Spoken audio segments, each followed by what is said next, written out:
ಪ್ರೀತಿಯುಳ್ಳ ದೇವಜನರೇ, ನಿಮ್ಮೆಲ್ಲರಿಗೂ ಯೇಸು ಕ್ರಿಸ್ತನ ಶ್ರೇಷ್ಠವಾದ ನಾಮದಲ್ಲಿ ವಂದನೆಗಳು.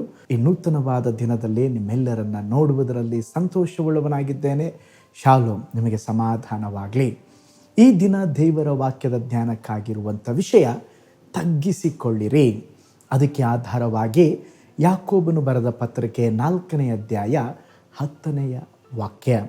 ಕರ್ತನ ಮುಂದೆ ನಿಮ್ಮನ್ನು ತಗ್ಗಿಸಿಕೊಳ್ಳಿರಿ, ಆಗಲಾತನು ನಿಮ್ಮನ್ನ ಮೇಲಕ್ಕೆ ತರುವನು.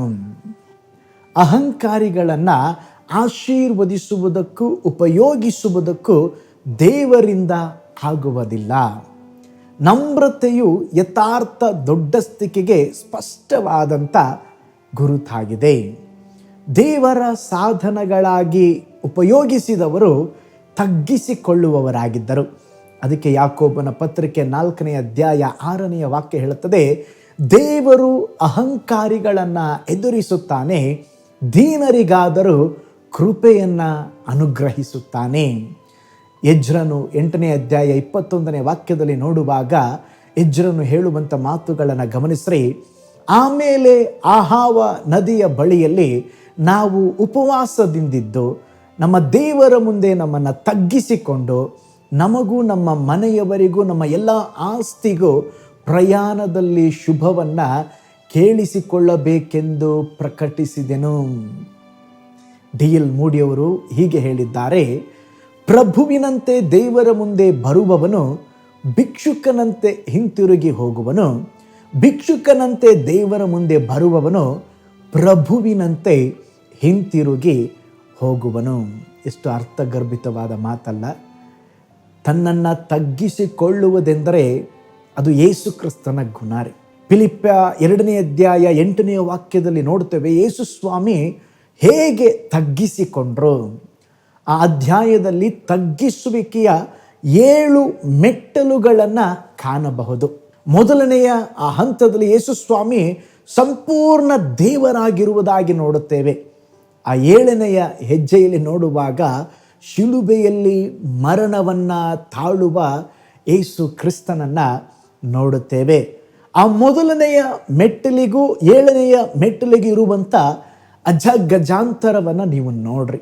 ಹಾಗಾದರೆ ದೀನ ಮನಸ್ಸು, ನಮ್ಮಲ್ಲಿ ಅನೇಕರು ದೀನ ಮನಸ್ಸು ಎಂಬುದು ಏನೆಂಬುದಾಗಿ ಕಲಿತಿಲ್ಲ ರೀ.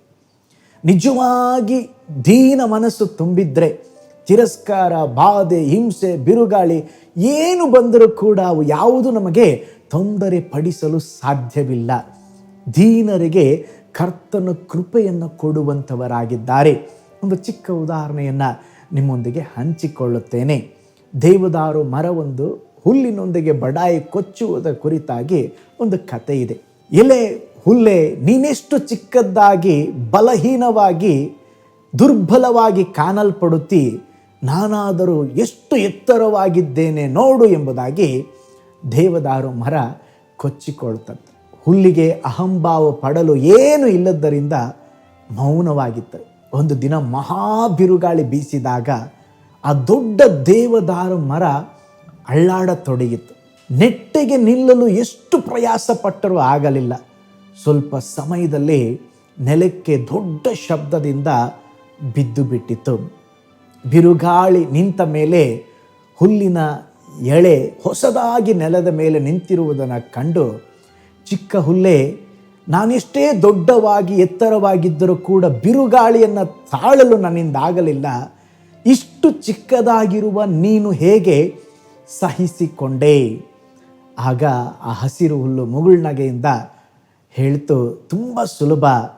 ನನ್ನೆದುರಾಗಿ ಬಿರುಗಾಳಿ ಬೀಸುವಾಗಲೆಲ್ಲ ನನ್ನ ತಲೆಯನ್ನು ಬಾಗಿಸುವೆನು, ಆಗ ಅದು ಯಾವ ತೊಂದರೆ ಕೊಡದೆ ನನ್ನ ಮೇಲೆ ದಾಟಿ ಹೋಗುವುದು. ನೋಡ್ರಿ, ನಿಜವಾಗಲೂ ದೀನತೆ ಎಷ್ಟು ಶ್ರೇಷ್ಠವಾದದ್ದು. ಅದಕ್ಕೆ ದೀನರಿಗೆ ದೇವರು ಕೃಪೆ ತೋರಿಸುವಂಥದ್ದು. ವಿಲಿಯಂ ಕೇರಿಯವರ ಬಗ್ಗೆ ನೀವು ಕೇಳಿರಬಹುದು.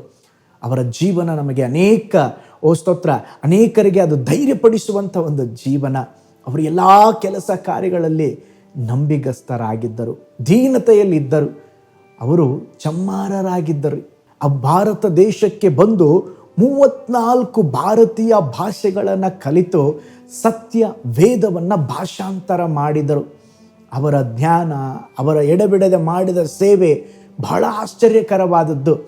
ವಿಲಿಯಂ ಕೇರಿ ಜಗತ್ಪ್ರಸಿದ್ಧನಾಗಿ ಅನೇಕ ಘಟಕಗಳನ್ನು ಸ್ಥಾಪಿಸಿದರು. ಆತನ ಕೂಟಗಳಿಗೆ ಬಂದವರಿಗೆ ರಸದೌತಣವನ್ನು ಮಾಡಿಸಿದನು. ಒಮ್ಮೆ ಒಬ್ಬ ಮನುಷ್ಯನು ಅವರನ್ನು ಹೀನಾಯವಾಗಿ, ವಿಲಿಯಂ ಕೇರಿಯವರೇ, ನೀವು ಒಬ್ಬ ಚಮ್ಮಾರನೆಂಬುದಾಗಿ ನನಗೆ ಗೊತ್ತಿದೆ, ಈಗ ನೀವು ದೇವರ ಸೇವೆಯನ್ನು ಮಾಡುತ್ತಿದ್ದೀರಾ. ಕೇರಿಯವರು ಎದ್ದು ನಿಂತ್ಕೊಂಡು ಹೇಳಿದ್ರಂತೆ, ನಾನು ಚಪ್ಪಲಿ ತಯಾರಿಸುವ ಮಾಲಕನಲ್ಲ, ನಾನು ಚಪ್ಪಲಿ ಹೊಲಿಯುವವನ ಬಳಿ ಸೇವಕನಾಗಿದ್ದೆ, ನಾನು ಹರಿದ ಚಪ್ಪಲಿಗಳನ್ನು ಹೊಲಿಯುತ್ತಾ ಇದ್ದೆ ಎಂಬುದಾಗಿ ದೀನತೆಯಿಂದ ಹೇಳಿದಿರಿ. ವಿಲಿಯಂ ಕೇರಿಯ ಮಾತುಗಳು ಆ ಮನುಷ್ಯನಿಗೆ ಹೊಡೆದ ಹಾಗೆ ಇತ್ತು. ನೋಡ್ರಿ, ನಮ್ಮ ಜೀವನದಲ್ಲಿ ಕೂಡ ದೀನತೆಯನ್ನು ದೇವರು ಎದುರು ನೋಡುತ್ತಾ ಇದ್ದಾರೆ. ಇಬ್ಬರು ಪ್ರಾರ್ಥನೆ ಮಾಡಲಿಕ್ಕೆ ದೇವಾಲಯಕ್ಕೆ ಹೋದರು. ಒಬ್ಬನು ಸುಂಕದವನು, ಇನ್ನೊಬ್ಬನು ಪರಿಸಾಯನು ಕೊಚ್ಚಿಕೊಂಡು ಪ್ರಾರ್ಥನೆ ಮಾಡಿದ. ಸುಂಕದವನು ತಾಳ್ಮೆಯಿಂದ, ತಗ್ಗಿದ ಮನೋಭಾವದಿಂದ, ದೇವರೇ ನನ್ನನ್ನು ಕರುಣಿಸಿ ಎಂಬುದಾಗಿ ಪ್ರಾರ್ಥಿಸಿದ. ಅಧೀನತೆಯ ಸ್ವರಕ್ಕೆ, ಅಧೀನತೆಯ ಪ್ರಾರ್ಥನೆಗೆ ದೇವರು ಕಿವಿಗೊಟ್ಟರು. ಪ್ರೀತಿಯುಳ್ಳ ದೇವಜನರೇ, ಈ ದಿನ ಕೂಡ ದೇವರು ನಮ್ಮಿಂದ ದೀನತೆಯನ್ನು, ತಗ್ಗಿಸಿಕೊಳ್ಳುವಿಕೆಯನ್ನು ದೇವರು ಎದುರು ನೋಡುತ್ತಾ ಇದ್ದಾರೆ. ತಗ್ಗಿಸಿಕೊಳ್ಳುವವರನ್ನು ದೇವರು ಇಷ್ಟಪಡುತ್ತಾರೆ.